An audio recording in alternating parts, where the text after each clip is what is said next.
Hello, I'm here to present to you The Way of the Cross and the Good Life by Aldrin Piñamoras. Introduction. The Aldrin Piñamoras' important work, The Way of the Cross and the Good Life. It is the evangelical virtue ethics in Asia. And it takes readers on a profound journey through the theological contemplation and ethical investigation. With thorough scholarship and theological insight, Piñamoras urged readers to investigate the delicate relationship between evangelical Christianity and virtue ethics, uncovering the complexity of moral living in various contexts of Asian civilization. Navigating the cultural environment. At the heart of Piñamoras' research is a deep engagement with the difficulties of cultural syncretism, the process in which evangelical Christianity confronts and interacts with indigenous cultural practices and beliefs present throughout Asia. Within this dynamic cultural context, Asian evangelical Christians must navigate the contradiction between their theological belief and the various cultural contexts in which they live. Piñamoras' research reveals the varied ways in which faith is carried out throughout Asian nations, refuting traditional ideas of cultural mixture and encouraging theological reflection on the dynamic interplay between faith and culture. So, virtual ethics. At the center of Piñamoras' scholarly study is a thorough examination of virtue ethics and a theological framework that emphasize the formation of virtuous character and the pursuit of moral excellence rather than just following rules. Piñamora, rooted in evangelical Christianity's rich theological legacy, focuses on the significant relevance of virtues such as love, humility, integrity, and compassion in defining the ethical landscape of Asian evangelical groups.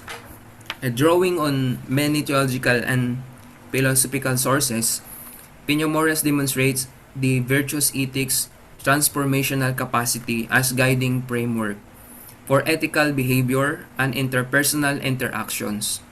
By going into the depths of evangelical theology, Piñamora explained how these virtues are not merely abstract ideas but profoundly rooted within the life experiences and spiritual conviction of Asian evangelical Christians. Also, Piñamora's theological lens urged readers to consider the dynamic interplay between theological conviction and ethical conduct as individuals and groups try to exemplify Christ-like virtues among the diverse problems of modern Asian culture. From alive urban centers to peaceful rural villages, from power corridors to societal margins, Piñamora's investigation reveals how virtue ethics serves as guiding light, inspiring Asian evangelical Christian to navigate life's complexity with grace, integrity, and compassion. Furthermore, Piñamora's analysis goes beyond theoretical reflection to consider practical effects. As he investigates how virtue ethics influence ethical decision-making, social involvement, and communal identity in Asian evangelical settings. By focusing on the life experiences of Asian Christians, Piñamora gives concrete example and real-life narratives that demonstrate virtuous ethics, transformational impact on individual lives and collective communities. In essence, Piñamora's profound exploration of virtue within the context of evangelical Christianity in Asia offers not only a scholarly analysis, but also a spiritual invitation, a call to embrace the transformative power of virtuous living, embodying the values of love, humility, integrity, and compassion in our daily lives, and cultivating a deeper understanding of what it means to live a life of a perfect life in service to God and neighbor. Theological reflections on the good life. Piñamora's scholarly research contains a profound theological reflection on the meaning of the happy life, as understood within the evangelical tradition, notably within Asian evangelism. Piñamora delves deeply into biblical texts and theological conversation to address the essential question: what actually characterized the ideal life for Asian evangelical Christians? This study delves into the theological perspective of human flourishing using Jesus' life and teachings as guiding light to shape this concept. Piñamora's theological reflection delved into deeply into the vast expanse of biblical narratives, wherein the life and teachings of Jesus Christ, emerged as the foundation cornerstone for discerning the essence of the good life. Through meticulous examination of Jesus' ethical teachings and actions, Piñamora illuminates an paradigmatic vision of the good life, one defined by sacrificial love, ethical integrity, and transformative engagement with the Word. By weaving together the narratives of compassion, justice, and self-sacrifice, Jesus' life emerged as compelling model for Asian evangelical Christians to emulate in their pursuit of a meaningful existence. Furthermore, Piñamora's theological inquiry transcends mere intellectual discourse, compelling readers to reassess their conception of the good life in the light of the gospel message. In challenging conventional notions of success and prosperity, Piñamora advocates for a reorientation towards a life characterized by moral excellence and unwavering obedience to God. This reimagining invites individuals to prioritize spiritual values over material pursuit and actively participate in advancing God's kingdom, thereby contributing to the world's transformation and redemption. Ultimately, Piñamora's theological reflection catalyzed a profound re-evaluation of the concept of the good life, urging Asian evangelical Christians to embrace a vision deeply rooted in the teachings of Jesus Christ, a life characterized by sacrificial love, ethical integrity, and fervent commitment to God's purposes. Here is my critique. Piñamora's research is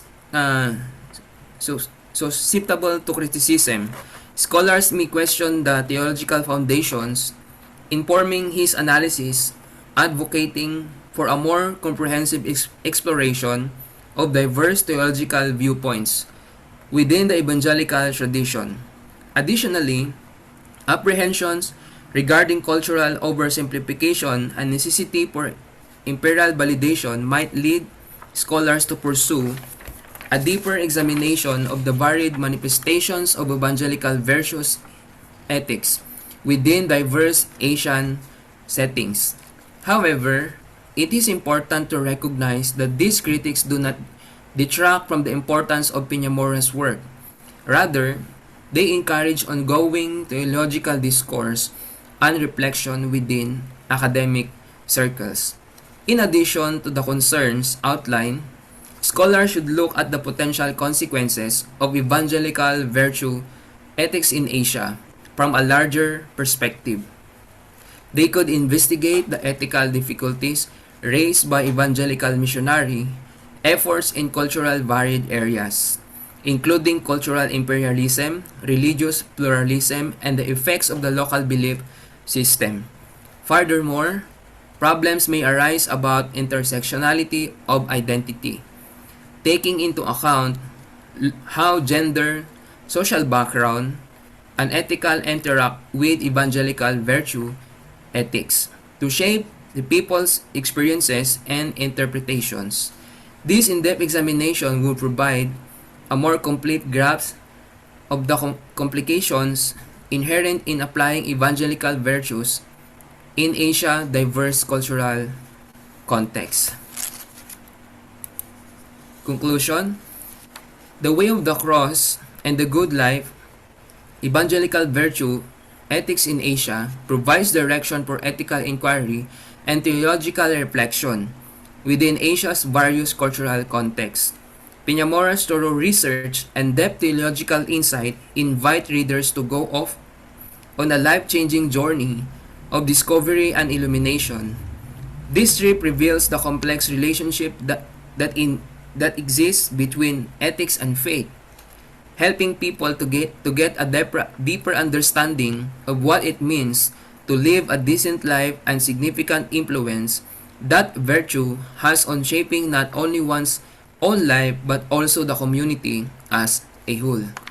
It becomes important to examine not only what constitutes the good life but also the path that leads to its achievement. When examining Aldrin Piñamora's analysis of the idea of the good life within the context of evangelical virtue ethics in Asia. From a theological standpoint, the Christian concept of flourishing, which includes both individual well-being and collective thriving, is closely associated with the idea of the good life. The Christian story of redemption change provides a strong theological foundation for the question of what constitutes the good life. Christian doctrine holds that imitating and obeying Jesus Christ's teaching is the way to find the road to a happy life. This entails taking on the qualities that Christ exemplified, like love, humility, compassion, and justice, and making an effort to live in accordance with God's plan and will. In addition, the Christian path to a decent life involves actively engaging in God's redemptive activity in the world and striving for establishment of God's kingdom, which is marked by righteousness, justice, and peace.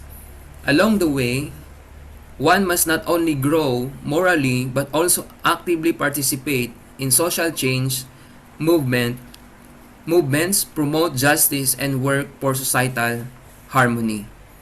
Therefore, a life of discipleship, a journey of faith characterized by ongoing conversion, moral development, and committed participation in God's purpose of love and reconciliation, is the theological answer to the issue of how to live a good life. Individuals and groups can experience true and thriving and take on the abundant life that Christ promises through this path. This ends my report. Thank you so much.